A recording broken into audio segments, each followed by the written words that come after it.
Et Louis Dauphren, votre grand témoin ce matin, Michel Saville, publie les nouveaux enjeux de la logistique, c'est chez Odile Jacob. Oui, avec le retour au pouvoir de Donald Trump, se profile un bouleversement du commerce mondial. Certains secteurs sont en ébullition, comme l'industrie automobile qui a rendez-vous cette semaine avec Ursula von der Leyen à l'échelle européenne pour un plan stratégique de plusieurs mois. On sait que ce secteur est pris en tenaille entre la concurrence chinoise et la perspective de l'augmentation des droits de douane aux États-Unis. Il y a un autre secteur dont on parle beaucoup moins et qui pourtant est extrêmement capital, tout à fait essentiel. C'est comme l'électricité. Si on ne l'avait pas, eh bien, on serait tout de suite en panne et plongé dans l'immobilisme total. C'est la logistique. On ne pourrait pas recevoir à son domicile, par exemple, les produits que vous commandez en un clic. Et cela de plus en plus vite. La logistique détermine l'ensemble de l'économie et du commerce planétaire. Elle consiste à déplacer dans le temps et dans l'espace, c'est le stockage et le transport, qu'il soit aérien, maritime ou terrestre. On a besoin d'une réflexion sur le sujet. L'Europe est plutôt bien armée en la matière, mais quid maintenant de l'avenir et quelle stratégie ? Michel Saville, professeur émérite à l'École nationale des ponts et chaussées et à l'École d'urbanisme de Paris, il dirige aussi l'Observatoire des politiques et des stratégies de transport en Europe, l'OPSTE. Il publie chez Odile Jacob les nouveaux enjeux de la logistique. Bonjour Michel Saville. Bonjour. Il paraît que tout le monde a un avis sur le sujet. C'est vrai, quand on discute avec des amis, personne n'a une idée précise sur la manière de fabriquer de la sauce tomate ou de l'acide chlorhydrique. Mais sur la façon de fabriquer du transport de marchandises, on a tous une opinion. En général, on dit qu'il n'y a qu'à mettre les camions sur les trains, par exemple. Ce qui montre bien que ça concerne les gens, ne serait-ce que comme usagers de la route. On voit des camions, parfois on en trouve le nombre trop grand et la pollution trop forte. Voilà, donc on a tous un avis, bon ou mauvais, amateur ou expert sur la logistique qui fait partie de notre vie quotidienne. Et les camions sur les trains, alors, c'est une bonne idée ? C'est une bonne idée quand c'est possible, et techniquement et économiquement. Mais par exemple, il y a un certain nombre de chiffres basiques qui sont peu connus. La moitié des marchandises transportées en France et aussi en Europe parcourent moins de 50 km. Je parle d'un trajet unique, non pas de la chaîne qui, de transport en transport, peut vous faire traverser le monde entier. Pour 50 km, vous n'allez pas faire 20 km pour aller à une gare, faire un transfert sur le train, faire 40 km de train, nouveau transfert et 10 km de camion pour finir. Donc à l'évidence, la plupart des flux, ceux qu'on voit sous nos yeux, sont de la compétence de la route. Pour autant, il y a aussi, et bien sûr, du transport à longue distance. Et là, utiliser mieux le chemin de fer ou la voie d'eau quand elle existe, évidemment, c'est une bonne question. Chaque fois qu'il y a ce flux qui est interrompu, on parle de rupture de charge. Non, la rupture de charge, c'est pas tout à fait ça. Dans notre jargon, c'est quand on change de mode de transport. Typiquement, quand un conteneur il est apporté par camion à un port maritime, il y a une rupture de charge en ce qu'on le décharge du camion et on le charge sur le bateau. Par contre, ce dont vous parlez, je pense, c'est la rupture d'approvisionnement. C'est l'usine qui ne reçoit pas les pièces ou c'est le supermarché qui n'a pas de yaourt. Là, effectivement, c'est une rupture d'approvisionnement. C'est souvent, ça peut être une panne logistique. Et c'est ce jour-là qu'on se rend compte que la logistique, c'est vital. C'est 10% de l'économie française. Voilà, c'est un ordre de grandeur, absolument. Et environ 2 millions d'emplois directs. Et on manque de 400 000 chauffeurs routiers. Paraît-il, et ça risque de s'aggraver à l'échelle européenne, hein, pas en France, bien sûr. Mais en France, on en manque d'une bonne trentaine de milliers quand même. Recruter la main-d'œuvre dont elles ont besoin. Et elles disent on manque de main-d'œuvre compétente, ce à quoi les syndicats européens ont fait un manifeste lors des dernières élections européennes. Ils disent on manque pas de main-d'œuvre compétente, on manque de jobs décents. Donc il y a un problème effectivement d'attrait du métier, conditions de travail, rémunération, perspectives de carrière. Donc il y a un problème d'emploi et de compétences et donc de formation aussi. Je suis prof dans tous les métiers logistiques à tous les niveaux de compétences. Quelle est la part, Michel Saville, entre l'aérien, le terrestre et le maritime pour le commerce mondial ? Alors, le transport international, alors le mondial, il est continental ou intercontinental. Tant qu'il y a de la terre, on peut faire des transports terrestres. Mais entre l'Europe et l'Amérique, ou entre l'Asie et l'Amérique, il y a des océans à franchir. Donc la question n'est pas la même. Mais le transport maritime, à l'échelle internationale, et pour ce qui est du transport international, non pas interne au pays, transporte, dit-on, environ 80% des marchandises en poids. Le transport terrestre, il est majoritairement routier, mais avec des proportions variables. Les États-Unis, par exemple, ont une part de fret ferroviaire très supérieure à la moyenne européenne. De même pour la Russie, parce que la géographie, l'histoire l'explique. Quant au transport aérien, c'est intéressant, parce qu'en termes de tonnage, il est presque marginal, je dirais pas négligeable. 5%. Moins de 1% des tonnages. Moins de 1%. Ah oui. En revanche, 30% de la valeur, si on compte en dollars. C'est des produits très chers, de luxe, urgents, des médicaments, du high-tech, etc. Et ça aussi, c'est un flux minoritaire, mais également indispensable au fonctionnement de la machine. Donc il y a plusieurs modes de transport, ils sont à la fois en concurrence dans certains cas, et aussi complémentaires. En quoi le Covid a-t-il marqué un changement d'époque ? En quoi ? D'abord, les citoyens ont pris conscience des problèmes de l'approvisionnement. Il a suffi qu'une usine en Chine soit bloquée par le confinement du Covid pour que les usines automobiles soient à l'arrêt en Europe. Il a suffi du Covid pour qu'en France, on manque de choses aussi basiques que des masques chirurgicaux ou comment dit-on, du paracétamol. Oui. Bon, donc la fragilité. Et en même temps, on a vu que ces soldats du deuxième rang qu'on ne voit pas, les caissières de supermarchés, les gens qui font du tri dans les entrepôts, les chauffeurs de camions, finalement, la logistique d'approvisionnement a fonctionné. Et pendant le Covid, elle a très bien résisté, elle a su s'adapter, elle s'est montrée résiliente, comme on dit, c'est le mot à la mode, et elle a montré son efficacité, sa capacité à faire face à des crises. Mais il y a une vulnérabilité. Est-ce qu'il y a une vulnérabilité parce qu'on est toujours, comme on dit, à flux tendu, que les stocks sont dans les camions, par exemple, on ne stocke plus rien. C'est difficile même d'aller dans une boutique aujourd'hui et d'avoir du stock, même pour le client. Oui, vous avez raison. Et la crise a été l'occasion d'en prendre conscience.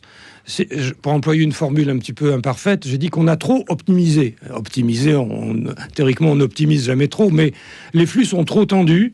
Donc, il faut rétablir des mécanismes de précaution. Au lieu d'avoir un seul fournisseur, on essaie d'en avoir 2 ou 3. De temps à autre, on remet un peu un stock tampon pour la sécurité. On essaie de trouver aussi parfois des sources d'approvisionnement moins lointaines. Donc, avoir des chaînes d'approvisionnement moins fragiles et pas une seule chaîne, mais en avoir plusieurs pour répartir les risques. On ne met pas tous ses œufs dans le même panier. Donc, il y a un certain retour en arrière. Pour autant, la mondialisation demeure, les échanges à très longue distance ne diminuent pas. Et donc, on a aussi une logistique tout à la fois mondiale et locale, avec le e-commerce à toutes les échelles géographiques. Michel Savy, est-ce que la logistique est le grand coupable du réchauffement climatique ? Parce qu'avec l'effondrement du prix du fret maritime, en fait, on peut délocaliser maintenant partout. Et finalement, si les prix étaient beaucoup plus élevés, on relocaliserait mécaniquement, non ? Et ça serait bon pour le climat, comme on dit. Alors, je suis d'accord et pas avec votre question. Premièrement, oui, en Europe notamment, le transport en général est la première source d'émissions de gaz à effet de serre avec la production d'électricité, ce qui n'est pas le cas en France, puisqu'on a une électricité décarbonée. Et dans le transport en général, pour l'instant, les passagers, c'est les 2/3, et le fret, c'est 1/3. Donc le tiers, disons que le fret, en France, c'est 10% des émissions de gaz à effet de serre. C'est pas 90%, c'est pas la faute au camion. Pour autant, si on veut tout décarboner, il faut pas oublier le transport. Donc, vous avez raison. Alors, quant à l'exemple du transport maritime, le transport maritime est remarquablement efficace sous l'angle énergétique. Dans un porte-conteneur qui peut porter jusqu'à 20 000 boîtes, vous vous rendez compte ? Le coût énergétique est très faible. Et d'ailleurs, le coût total, un conteneur Shanghai-Le Havre, c'est le même prix que le conteneur Le Havre-Paris. Et comment ça se fait, ça ? Parce que un énorme bateau a des économies d'échelle extraordinaires. Et faire voguer un bateau sur l'eau, le frottement est moindre, et donc la dépense d'énergie par boîte transportée ou par t-shirt transporté dans le conteneur est bien moindre que par le transport routier. Quand dans un conteneur, vous mettez 10 000 t-shirts, vous pourrez augmenter de 10, 20, voire doubler le prix de l'énergie. Ça ne ramènera pas, hélas peut-être, la fabrication des t-shirts à Roubaix-Tourcoing comme il y a 50 ans. Le Havre, premier port français en termes de conteneurs ? Oui. Pourquoi les grands ports français sont-ils petits par rapport à Barcelone, à Algeciras même, dont on parle peu, ou bien sûr les grands ports du Nord, les ports hanséatiques, Hambourg en particulier ? D'abord, effectivement, les voisins immédiats et les concurrents des ports français, en tout cas je parle du Havre, sont parmi les meilleurs au monde. Donc on doit concourir dans la cour des champions.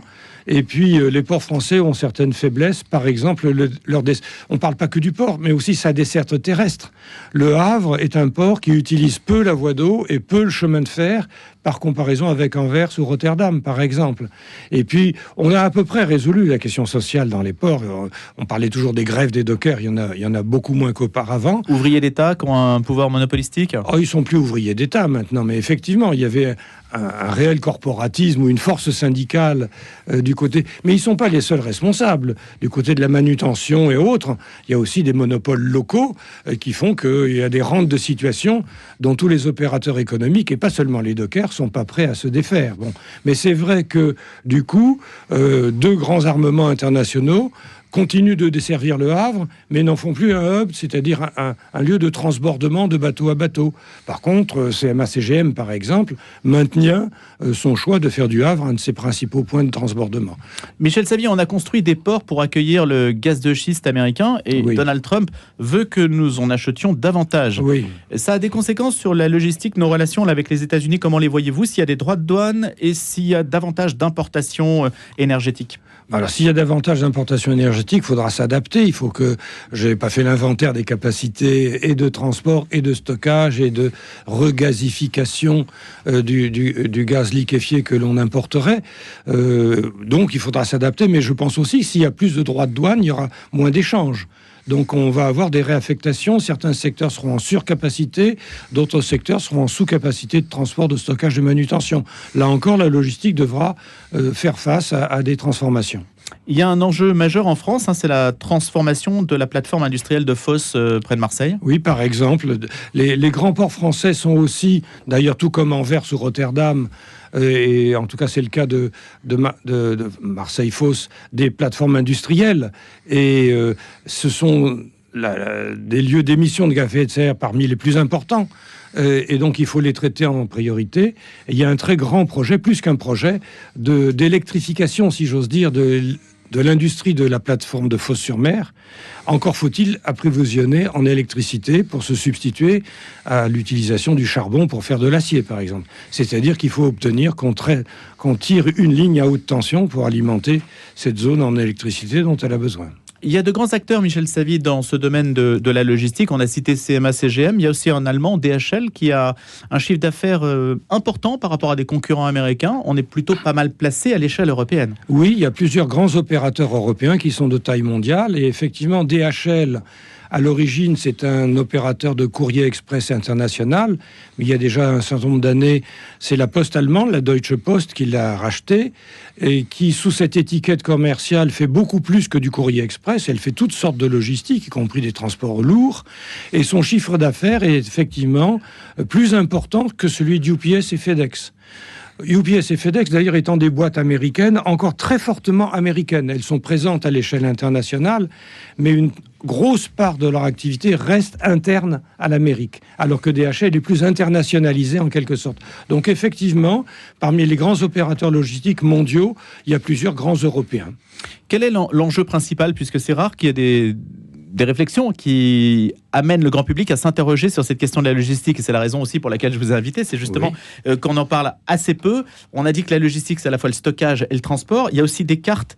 Une carte dans votre ouvrage qui est particulièrement éloquente sur le réseau SNCF depuis la fameuse étoile de Legrand en 1842, où il y avait énormément de voies ferrées en France, mais il n'y avait pas encore la voiture. Et maintenant, c'est la peau de chagrin. Oui, absolument. Le maximum, l'acmé du réseau français, c'est après la Première Guerre mondiale, les années 1920, où tout, disait-on, tout chef-lieu de canton avait une gare, et donc une voie de chemin de fer, souvent une voie étroite à une voie métrique, mais ça marche très bien.